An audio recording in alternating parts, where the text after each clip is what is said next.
देखो भाई, प्रथम समूह की हम पहचान कैसे करते हैं? फर्स्ट ग्रुप है उसकी हम पहचान कैसे करेंगे, कैसे आइडेंटिफाई करेंगे कि प्रथम समूह उपस्थित है उसमें? हमने क्या लिया, एक टेस्ट ट्यूब ले ली। आपके पास सबसे पहले दूसरा क्वेश्चन आएगा आपका साल्ट वाला, और उसमें से 1 कैटायन और 1 एनायन क्या करना है आपको? छांटना है कि उसमें कैटायन कौन सा है और एनायन कौन सा है। मैंने एक चीज बताई थी आपको, जो पॉजिटिव चार्ज वाले होते हैं वो क्या होते हैं आपके? क्षारीय मूलक, और जो नेगेटिव चार्ज वाले होते हैं उनको क्या बोलते हैं हम? अम्लीय मूलक। तो सबसे पहले जब आपको वो साल्ट दिया जाएगा तो उसमें क्या करना है? सबसे पहले आपको टेस्ट ट्यूब में उस साल्ट को लेना है, थोड़ा सा साल्ट लेना है, और उस साल्ट में आपको सबसे पहले क्या मिलाना है? Dilute H2SO4। हम डाइल्यूट H2SO4 ही क्यों मिला रहे हैं? क्योंकि हम प्रथम समूह की, फर्स्ट ग्रुप की पहचान कर रहे हैं, और फर्स्ट समूह का जो समूह अभिकर्मक होता है वो होता है डाइल्यूट H2SO4। कौन सा होता है? Dilute H2SO4। जैसे ही आप इस साल्ट में, इस लवण में जब डाइल्यूट H2SO4 मिलाओगे तो उसमें से कोई ना कोई गैस बाहर निकलेगी। अब वो गैस अलग अलग हो सकती हैं। अगर वो गैस कलरलेस है और ऑर्डरलेस गैस है, कौन सी गैस है? कलरलेस और ऑर्डरलेस गैस है, तो उसमें क्या हो सकता है? CO2 हो सकता है। क्या हो सकता है? CO2 गैस हो सकती है। अब CO2 गैस हो सकती है, इसको कंफर्म कैसे करेंगे कि CO2 गैस है? हम क्या लेंगे? लाइम वाटर लेंगे। लाइम वाटर बोलते हैं कैल्शियम हाइड्रोक्साइड को। तो लाइम वाटर को हम उस गैस को क्या करेंगे? लाइम वाटर में उस गैस को, CO2 गैस को प्रभावित करेंगे, और जब अगर वो लाइम वाटर कैसा हो जाए? दूधिया कलर हो जाए, यानी मिल्की कलर हो जाए, तो समझ जाना उसमें CO3-2 उपस्थित है। क्या उपस्थित है? CO3-2 उपस्थित है।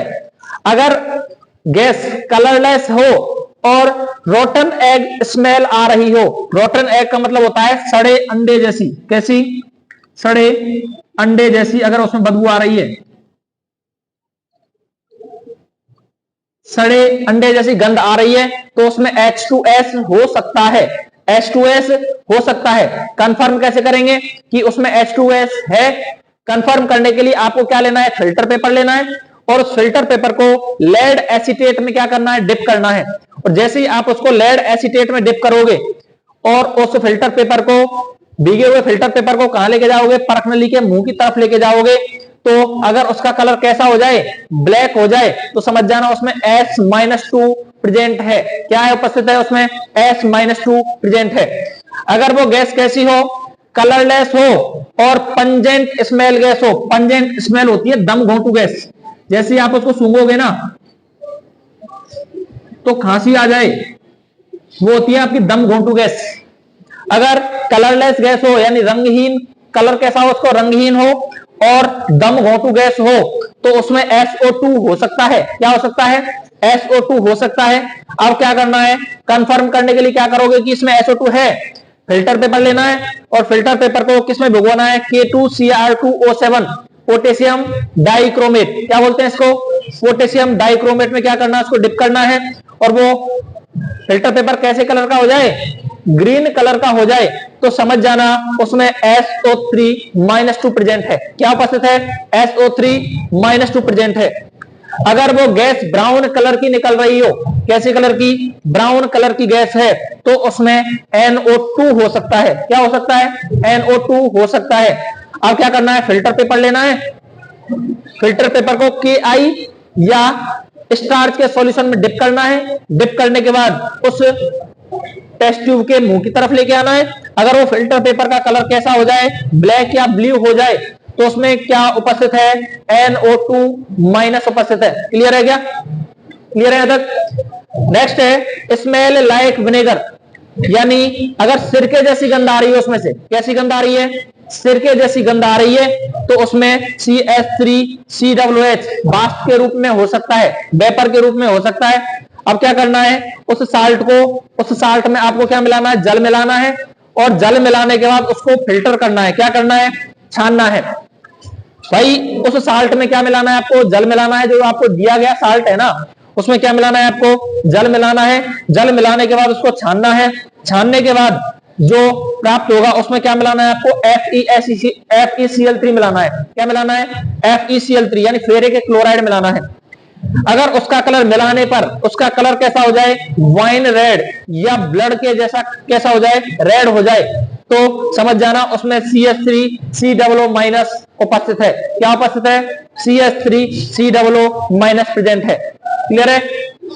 एक बार रिपीट कर रहा हूं, साल्ट है, टेस्ट ट्यूब में साल्ट लिया, साल्ट लेने के बाद आपने क्या किया, H2SO4 मिलाया, H2SO4 मिलाने पर उसमें से कोई ना कोई गैस निकलेगी बाहर, वो कलरलेस अगर ऑर्डरलेस गैस है तो CO2 हो सकता है। कंफर्म करने के लिए आपने लाइम वाटर लिया और लाइम वाटर में उस गैस को प्रोवाइड किया, तो कैसा कलर हो गया लाइम वाटर का, दूधिया कलर हो गया, मिल्की कलर। और मिल्की कलर हो जाए तो क्या उपस्थित है, CO3-2। अगर वो गैस कलरलेस है और रोटन एग स्मेल है, सड़े अंडे की जैसी अगर उसमें से गंध आ रही है, तो उसमें H2S हो सकता है। कंफर्म करने के लिए आपने क्या किया, फिल्टर पेपर को लेड एसीटेट में डिप करके परख नली के मुंह की तरफ लेके आए, तो कैसा कलर हो गया उसका, ब्लैक कलर हो गया, तो समझ जाना S-2 उपस्थित है। अगर गैस कैसी है, कलरलेस है और पंजेंट स्मेल है यानी दम घोंटू गैस है, तो SO2 हो सकता है। और फिल्टर पेपर को K2Cr2O7 में डिप करेंगे। अगर फिल्टर पेपर का कलर कैसा हो जाए, परख नली के मुंह की तरफ लाने पर ग्रीन कलर का हो जाए, तो क्या उपस्थित है, SO3-2 उपस्थित है। अगर गैस कैसे कलर की हो, ब्राउन कलर की गैस हो, तो NO2 हो सकता है। कंफर्म करने के लिए फिल्टर पेपर को KI या स्टार्च के सॉल्यूशन में डिप करेंगे। डिप करने के बाद उस भीगे हुए फिल्टर पेपर को कहां लेके आएंगे, परख नली के मुंह की तरफ। अगर वो फिल्टर पेपर कैसा हो जाए, ब्लैक या ब्लू, तो NO2- हो सकता है।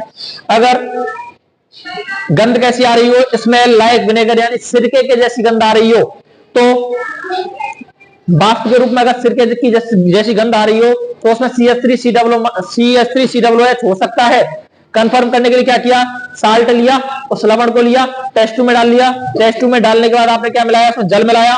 जल मिलाने के बाद उसको आपने क्या किया, छानित्र फिल्टर किया। फिल्टर करने के बाद आपने उसमें क्या मिलाया, FeCl3 मिलाया। FeCl3 मिलाने पर अगर वो डार्क रेड हो जाए, कैसा हो जाए, डार्क रेड यानी वाइन रेड या ब्लड के जैसा रेड हो जाए, तो समझ जाना उसमें क्या उपस्थित है, CH3COO माइनस। क्लियर? ये उपस्थित है। क्लियर है?